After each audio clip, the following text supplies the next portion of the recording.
In today's video, I am going to teach you how to set up Microsoft Planner. To begin, open Microsoft Planner in your web browser. Once it loads, go to the My Day area.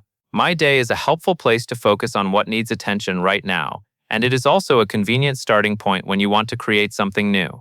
Take a moment to confirm you are in the correct view before you continue, since the layout can look slightly different depending on your organization. Next, look for the option called New Plan and click it. This is where you will start building a planner board, which is basically a workspace for organizing tasks. When you create a plan, you are setting up the structure that you and your team can use to track work, deadlines, and progress in one place. If you plan to use this for a personal workflow, the setup is still the same. After you click New Plan, choose the option labeled Highlight. This selection is part of the template flow, and it helps you start with a ready-made layout rather than a completely blank plan.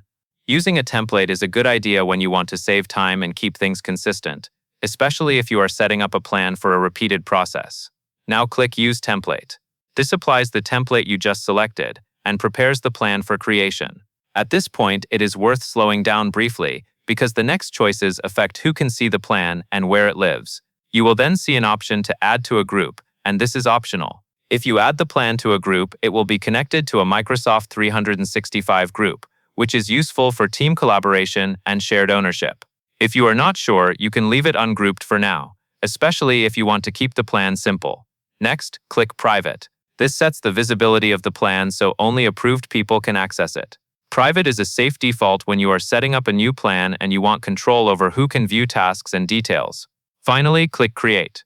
Planner will generate your new plan based on the template and settings you chose, and you will be ready to start organizing tasks inside it. That covers everything you need to know.